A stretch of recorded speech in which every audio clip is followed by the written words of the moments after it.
Shukrani ya pili, Your Excellency, ni ya kwamba umekataa ukabila katika hii nchi.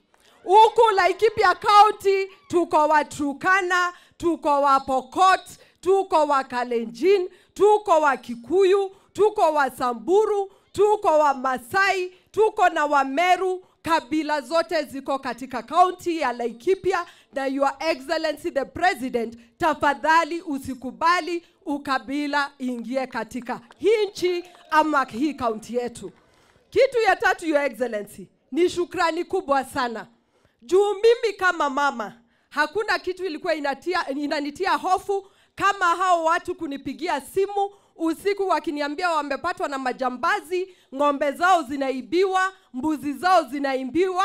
Lakini siku ya leo, Your Excellency the President, tumemaliza miaka 2 bila wakora kukuja kutusumbua, na tunaomba hii usalama iendelee, na tunaendelea kukushukuru ati watu wetu wanalala kutoka usiku mpaka mchana bila kusumbuliwa na mtu yeyote. Mimi nataka kuongelesha wale watu wa media. Ila wakati kulikuwa na hakuna usalama Laikipia, mulikuwa mnashinda mkikuja kutangaza Laikipia hakuna usalama. Leo hii tunawakaribisha kama wana Laikipia, kujeni muonyeshe nchi nzima, ulimwengu mzima kwamba usalama umerudi katika county ya Laikipia, na usalama umerudishwa na His Excellency Dr. William Samoei Ruto.